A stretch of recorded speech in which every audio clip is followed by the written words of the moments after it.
कहानी की शुरुआत साल 2024 में फिलाडेल्फिया शहर को दिखाते हुए होती है, जिसको देखकर ऐसा लगता है कि यहाँ पर काफी भयानक दंगा फसाद हुआ हो, जिसकी वजह से चारों तरफ अफरा तफरी मची हुई थी। यहाँ से सीन शिफ्ट होता है और हम 36 साल पहले यानी साल 1988 का जमाना देखते हैं, जहाँ 3 लोग एक ही समय अलग अलग जगहों पर एक रहस्यमय तरीके से मरने लगते हैं। शुरुआत में तो उन्हें देखकर ऐसा लगता है कि ये सिर्फ एक कोइंसिडेंस है और मरने वालों का आपस में कोई कनेक्शन नहीं है, लेकिन उन तीनों की मौत एक ही तरीके से हुई थी। पहले उनके नाक, कान और आंखों से खून निकलने लगा और फिर अचानक उनकी मौत हो गई। वहीं हमें एक पुलिस डिटेक्टिव जिसका नाम थॉमस लॉकहार्ट था, उसे दिखाया जाता है, जो अपने घर में नींद से जागता है क्योंकि उसे नाइट शिफ्ट करने के लिए अपने काम पर जाना था। इसलिए वो अपनी प्रेग्नेंट वाइफ के लिए पैनकेक बनाकर ड्यूटी पर जाने के लिए तैयार हो जाता है। उसकी वाइफ को उसका नाइट शिफ्ट करना बिल्कुल भी पसंद नहीं था, पर थॉमस उसे कहता है कि बहुत जल्द उसकी नाइट शिफ्ट खत्म होने वाली है, उसके बाद सब कुछ ठीक हो जाएगा।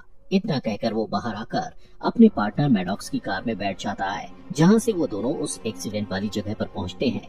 इन एक्सीडेंट्स की खबर हर रेडियो और टीवी चैनल्स पर दिखाई जा रही थी। यहाँ उन्हें पता चलता है कि एक बस ड्राइवर की चलती हुई बस में अचानक मौत हो जाने के कारण बहुत बड़ी दुर्घटना हो गई है। थॉमस ड्राइवर की डेड बॉडी के पास जाकर ध्यान से देखता है कि उसकी गर्दन पर कुछ डॉट्स बने हुए हैं और उसका ब्रेन भी पिघलकर उसकी आंख, कान और नाक से बह गया है।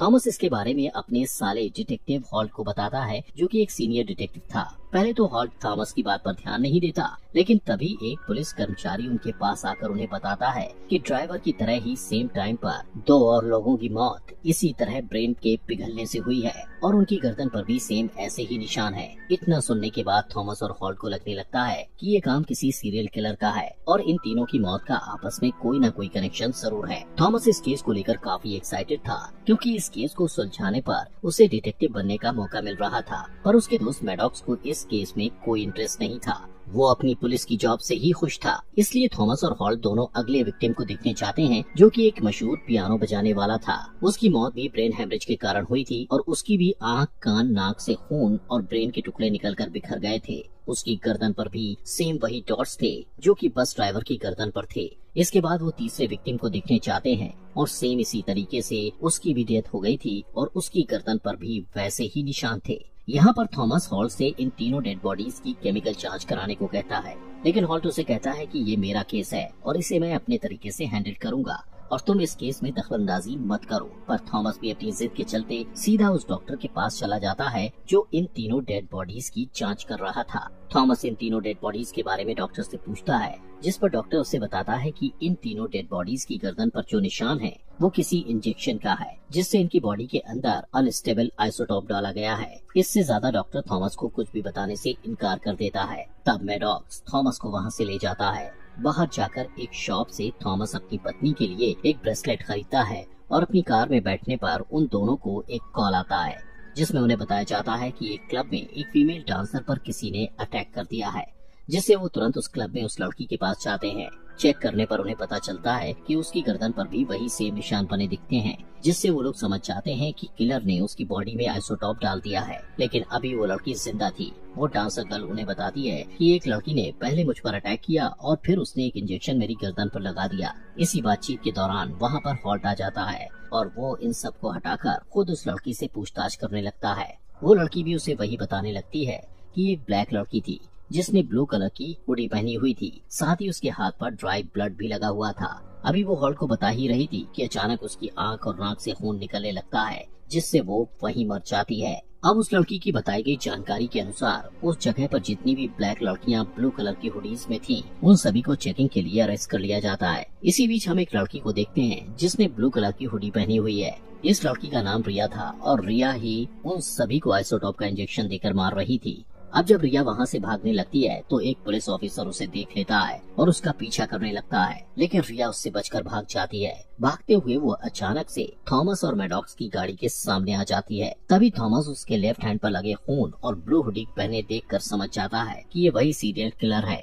थॉमस और मैडॉक उसका पीछा करते हैं, लेकिन रिया भागते भागते सबवे स्टेशन के बेसमेंट में चली जाती है। थॉमस भी उसका पीछा करते हुए नीचे सबवे स्टेशन में चला जाता है, जहां उसे एक डिवाइस मिलता है जो कि एक इंजेक्शन की तरह दिख रहा था। वहीं दूसरी तरफ मेडॉक्स और डिटेक्टिव हॉल और कई सारे पुलिस कर्मचारी स्टेशन पहुंचकर बाहर जाने वाले सभी दरवाजों को बंद कर देते हैं। तभी वहां मेडॉक्स के सामने रिया आकर उससे लड़ने लगती है, जिसमें रिया मेडॉक्स से बचकर वहां से निकल जाती है।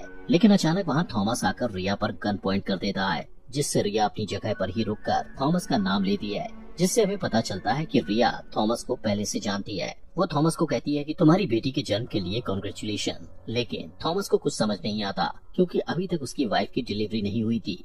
रिया थॉमस को इमोशनल होकर कहती है कि मुझे माफ करना, क्योंकि मैंने तुम्हारे दोस्त मेडॉक्स के साथ अच्छा नहीं किया। इसके बारे में हम मूवी में आगे देखेंगे कि रिया ने थॉमस के साथ क्या किया। इसके बाद थॉमस रिया को अरेस्ट करने की कोशिश करता है, जिससे उन दोनों के बीच काफी ज्यादा फाइट हो जाती है, जिसमें रिया थॉमस की हथकड़ियां निकालकर उसके हाथ पर बांध देती है और उसे घसीटते हुए उसी हथकड़ी को एक बेंच से बांधकर उसे कहती है कि हम दोनों जल्दी मिलेंगे, और वहां से जाने लगती है।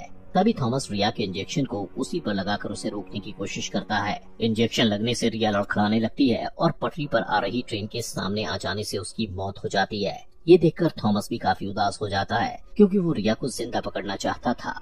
कुछ टाइम बाद उस जगह पर पुलिस आकर रिया की डेड बॉडी को जांच के लिए उठाकर रिसर्च सेंटर ले जाती है, और रिसर्च से पता लगता है कि किसी ने रिया पर गोली चलाई थी, जो कि उसके हाथ पर जाकर लगी थी, और वो गोली सर्विस रिवॉल्वर से निकली थी, यानी किसी पुलिस वाले ने ही उस पर गोली चलाई थी। इसलिए एक ऑफिसर आकर थॉमस के रिवॉल्वर को चेक करता है, लेकिन थॉमस कहता है कि उसने वो गोली नहीं चलाई। तभी थॉमस को एक पुलिस अधिकारी कहता है कि तुम्हारे लिए कॉल आया था, जिसमें बता रहे थे कि हॉस्पिटल में तुम्हारी प्रेग्नेंट वाइफ की डिलीवरी होने वाली है। इतना सुनते ही थॉमस तुरंत हॉस्पिटल जाता है। हॉस्पिटल पहुंचने पर उसे पता लगता है कि उसकी वाइफ ने एक बेटी को जन्म दिया है। ये देखकर थॉमस काफी ज्यादा हैरान होता है, क्योंकि रिया ने भी उसे बेटी होने के लिए पहले ही कांग्रेचुलेट कर दिया था। लेकिन इसी डिलीवरी के दौरान कुछ प्रॉब्लम्स होने की वजह से उसकी वाइफ की मौत हो जाती है।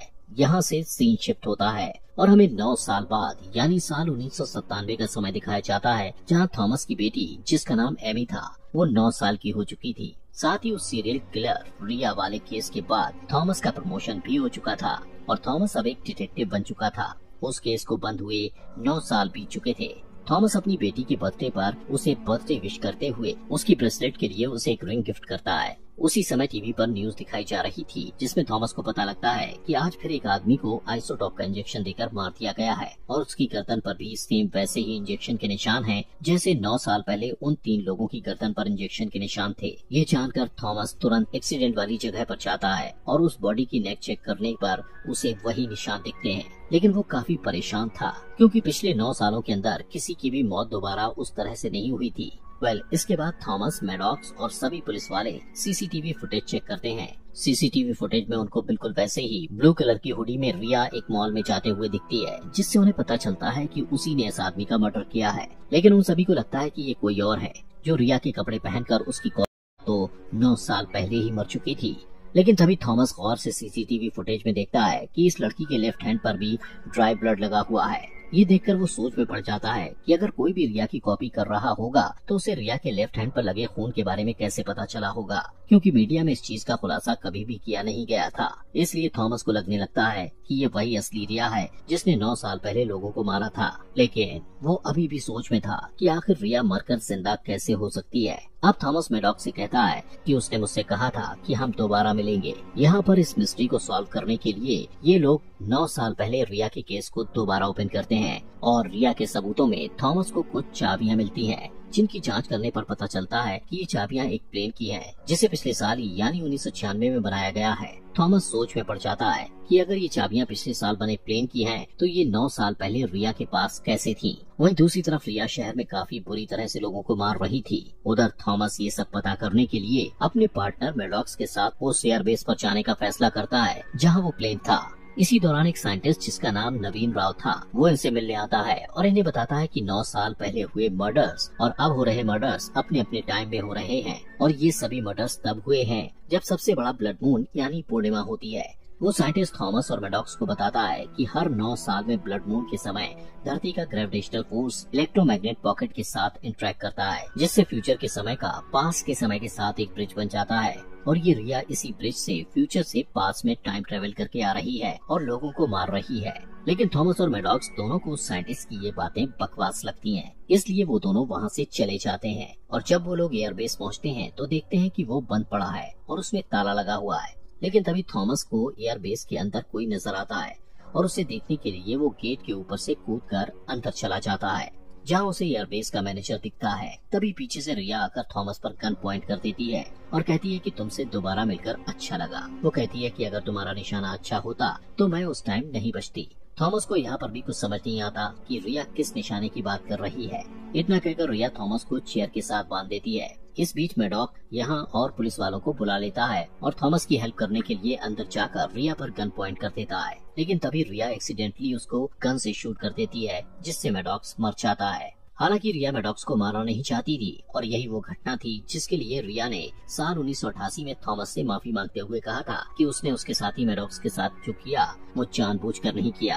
अब यहाँ पर पुलिस वाले आ जाते हैं, जिससे रिया तुरंत थॉमस से उस प्लेन की चाबियां छीनकर उसे अपने प्लेन में ले जाती है। रास्ते में वो थॉमस को बताती है कि तुम मेरा पीछा करना छोड़ दो, क्योंकि मैं पास में कुछ लोगों की जान लेकर फ्यूचर में इंसानियत को बचा रही हूँ। वो ये भी बताती है कि हर 9 साल में ब्लड मून के टाइम वापस आती हूँ, इसलिए तुम मेरा पीछा करना छोड़ दो। इतना कहकर रिया थॉमस को ओशन में फेंक कर वहाँ से भाग जाती है। मॉर्निंग में थॉमस तैरते तैरते पानी से बाहर एक बीच पर आता है। तभी उसे पता लगता है कि वो प्लेन क्रैश हो चुका है, लेकिन उसमें रिया की डेड बॉडी नहीं है, जिससे वो समझ जाता है कि अब वो यहाँ से जा चुकी है। और इसी के चलते अब थॉमस को भी यकीन हो जाता है कि रिया फ्यूचर से टाइम ट्रेवल करके हर 9 साल में आती है।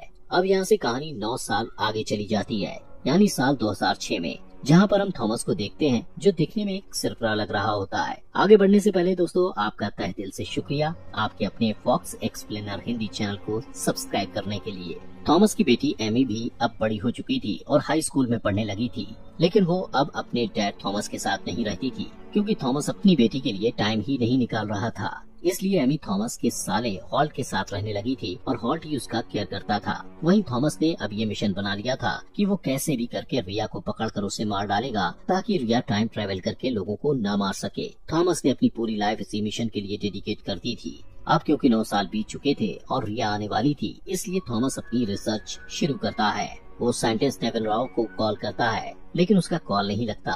रिसर्च करते वक्त एक दिन थॉमस को पता चलता है कि हैरोल्ड नोवाक नाम के एक आदमी का भी 18 साल पहले यानी साल 1988 में रिया ने मर्डर कर दिया था, लेकिन इसकी मौत को सीक्रेट रखा गया था। इतना पता चलते ही अगले दिन थॉमस हैरोल्ड की वाइफ के घर का एड्रेस पता करके उसके घर जाकर उससे हैरोल्ड के बारे में पूछता है। हैरोल्ड की वाइफ उससे बताती है कि हैरोल्ड अमेरिकन मूवमेंट के ऊपर बुक्स लिखता था और उसकी एक्स गर्लफ्रेंड भी थी जो हैरोल्ड के साथ ही काम करती थी। इसी के साथ उसकी वाइफ थॉमस को हैरोल्ड की कुछ पेपर्स देते हुए कहती है कि जो भी लोग हैरोल्ड के साथ काम करते थे उन सभी के नाम इन पेपर्स में लिखे हुए हैं, जिसे देखने पर थॉमस हैरान हो जाता है, क्योंकि अभी तक जिन लोगों की मौत रिया ने की थी उन सभी के नाम एक लिस्ट में लिखे हुए थे। और इतना ही नहीं, जिन लोगों का मर्डर रिया ने अभी करना था उन सभी के नाम भी लिखे हुए थे, और उनमें सबसे ऊपर हैरोल्ड की एक्स गर्लफ्रेंड हैथन रसेल का नाम लिखा हुआ था, जिसे पढ़कर थॉमस समझ जाता है कि रिया का अगला टारगेट हैथन रसेल ही है। यहाँ से थॉमस जल्दी से अपने साले डिटेक्टिव हॉल से मिलने जाता है ताकि वो उसकी मदद से हैथन के घर का एड्रेस निकलवा सके। वहाँ पहुँचते ही थॉमस बड़ी चालाकी से हॉल्ट से गले मिलकर उसकी आईडी चुरा लेता है और फिर बाद में उसी आईडी का इस्तेमाल करके हैथन रसेल के घर का एड्रेस पता करके जल्दी से उसके घर जाता है। लेकिन उसके घर पहुंचकर वो देखता है कि हैथन को अभी अभी रिया ने मार डाला है। तभी रिया घर की छत से कूदकर भागने लगती है। थॉमस रिया को देखकर उस पर शूट करता है और गोली सीधे जाकर रिया के लेफ्ट हैंड पर लग जाती है। थॉमस को यहाँ पर समझ आता है कि साल 1988 में जब रिया की डेड बॉडी की जांच करते वक्त उन लोगों को गोली मिली थी वो साल 2006 में, मतलब अभी के थॉमस ने रिया पर चलाई थी। पहले यहाँ पर रिया एक बाइक से वहाँ से भागने लगती है। तभी थॉमस भी एक आदमी से उसकी गाड़ी छीनकर रिया का पीछा करता है। वो दोनों एक कंस्ट्रक्शन एरिया में पहुँच जाते हैं, जहाँ पर रिया थॉमस को चकमा देकर भागने की कोशिश करती है और वो फिर से उसी बीच पर आ जाते हैं जहाँ पर वो 9 साल पहले यानी साल 1988 में आए थे। अब उसके पीछे ही थॉमस भी आ रहा था। यहाँ पर रिया एक टनल के अंदर चली जाती है जहाँ पर उसकी टाइम मशीन थी, मतलब वो इसी जगह पर अपनी टाइम मशीन से हर 9 साल में ब्लड मून के समय टाइम ट्रेवल करती थी। रिया जल्दी से अपनी टाइम मशीन में जाकर बैठ जाती है वहीं थॉमस उसकी टाइम मशीन के पास जाकर उसे खोलने की कोशिश करता है, लेकिन वो ऐसा कर नहीं पाता, जिससे वो रिया को कहता है कि हम दोबारा जरूर मिलेंगे। तभी रिया टाइम ट्रेवल करके वहाँ से चली जाती है। मतलब कि अब थॉमस को उसे पकड़ने के लिए और 9 सालों तक इंतजार करना पड़ेगा। जब थॉमस टनल से बाहर आता है तो हॉल कुछ पुलिस वालों के साथ वहाँ आकर थॉमस को उसकी आईडी चुराने के जुर्म में अरेस्ट कर लेता है। थॉमस हॉल को बताता है कि रिया टाइम मशीन में इसी जगह पर टाइम ट्रेवल करके आती है, लेकिन किसी को भी उसकी बात पर यकीन नहीं होता। यहाँ पर हम साइंटिस्ट नेविन राव को भी पहाड़ी के ऊपर खड़ा देखते हैं, जो ये सभी कुछ देख रहा होता है। नेविन को सब कुछ समझ आ जाता है कि रिया आखिर क्या कर रही है। इसके बाद कहानी 9 साल आगे यानी साल 2015 में चली जाती है, जहाँ हम साइंटिस्ट नेविन राव को देखते हैं, जिसने अभी वो आइसोटोप बना लिया था जिससे रिया लोगों का मर्डर कर रही थी। वहीं थॉमस 9 साल बाद रिया के आने का इसी बीच पर बैठकर इंतजार कर रहा होता है। तभी थॉमस को अपनी बेटी एमी का वॉइस मैसेज आता है, जिसमें उसकी बेटी कहती है कि पापा मैं प्रेग्नेंट हूँ और आज मेरी डिलीवरी है, इसलिए मैं चाहती हूँ कि आज आप मेरे पास रहें। लेकिन थॉमस वहाँ नहीं जाता, क्योंकि आज उसे किसी भी हाल में रिया को पकड़कर मारना था। कुछ टाइम बाद रिया टाइम मशीन से टाइम ट्रेवल करके वापस आती है और जैसे ही वो टनल से बाहर निकलती है तो थॉमस उस पर गन पॉइंट करके उसे कहता है कि अगर मैं यहाँ तुम्हें मार दूं तो तुम पीछे जाकर जितने भी लोगों को मारने वाली हो वो सभी लोग बच जाएंगे। लेकिन रिया कहती है अगर आप मुझे अभी मार दोगे तो ये पूरी दुनिया ही खत्म हो जाएगी, क्योंकि आप नहीं जानते कि आगे क्या होने वाला है। अब दोस्तों यहाँ पर खुलते हैं इस कहानी के असली राज। रिया थॉमस को बताती है कि मैं और कोई नहीं बल्कि आपकी बेटी एमी की बेटी हूँ, मतलब आपकी पोती। मेरा नाम रिया है और मैं फ्यूचर से आई हूँ। रिया थॉमस को बताती है हैरोल्ड नोवक ने जो साल 1988 में अमेरिकन वुमेन्स के ऊपर बुक लिखी थी, उसको पढ़कर लोग अंधदेशभक्त बन गए और उन्होंने पूरी दुनिया में साल 2024 में वर्ल्ड वॉर शुरू कर दिया, जिससे सभी देश आपस में लड़कर तबाह हो गए। इसके साथ ही रिया थॉमस को बताती है कि इसीलिए साइंटिस्ट नेविन राव ने 2042 में टेक्नोलॉजी का यूज करके 2 चीजें बनाई, पहली आइसोटोप इंजेक्शन और दूसरी टाइम मशीन। रिया बताती है कि साइंटिस्ट नेविन राव ने मुझे इस काम के लिए हायर किया है और मुझे एक मिशन दिया है, जिसमें मुझे पास के टाइम में हर 9 साल में जाकर कुछ लोगों को मारना होगा, क्योंकि साइंटिस्ट नेविन राव ने 2042 में कुछ लोगों की लिस्ट बनाई है, जिनकी वजह से साल 2024 में वर्ल्ड वॉर शुरू हुआ है और मुझे उन लोगों को मारना है। वो बताती है कि उन लोगों में सबसे मेन हैरोल्ड है, क्योंकि अगर उसने अमेरिकन वुमेन्स वाली बुक साल 1988 में न लिखी होती तो लोग न भड़कते और 2024 में वर्ल्ड वॉर नहीं होता। वो थॉमस को बताती है कि नेविन राव ने मुझे 2042 से सीधा 2015 में भेज दिया है और यहाँ पर मुझे पहले आप ही मिले हो। इसके बाद रिया प्रूफ के लिए थॉमस को वही ब्रेसलेट दिखाती है जो थॉमस ने सबसे पहले अपनी वाइफ के लिए खरीदा था, जिसके मरने के बाद थॉमस ने वो ब्रेसलेट अपनी बेटी एमी को दिया और अभी वो रिया के पास है।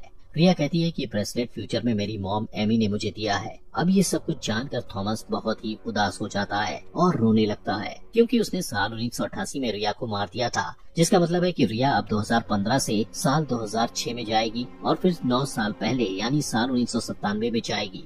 इसके बाद आखिर में जब वो साल 1988 में पहुंचेगी तो थॉमस अपनी ही पोती को मार देगा। थॉमस रिया को ये सब कुछ बताता है और कहता है कि तुम्हें मुझे पास में जाकर रोकना होगा, लेकिन रिया उसे कहती है कि टाइम ट्रेवल 1 वे ट्रिप है, मतलब मैं फ्यूचर से पास में ही जा सकती हूँ, पास से फ्यूचर में नहीं आ सकती। वो कहती है कि मैं जिस मिशन पर निकली हूँ उसे मैं हर हाल में कंप्लीट करूंगी, फिर भले ही मुझे इस मिशन में मरना क्यों न पड़े। ये सुनकर थॉमस काफी ज्यादा उदास होकर रोने लगता है। रिया उससे कहती है कि आप रोइए मत और हॉस्पिटल जाकर मॉम को संभालिए, क्योंकि आज मेरा जन्म होने वाला है। यहाँ पर वो दोनों काफी ज्यादा इमोशनल हो जाते हैं। इतना कहकर रिया वहाँ से चली जाती है और थॉमस भी अपनी बेटी एमी के पास हॉस्पिटल जाता है, जहाँ एमी की डिलीवरी के बाद रिया का जन्म होता है और थॉमस भरे मन से रिया को अपनी गोद में लेकर खूब प्यार करता है। वहीं रिया पास में 9 साल बाद जाकर उन देश विद्रोहियों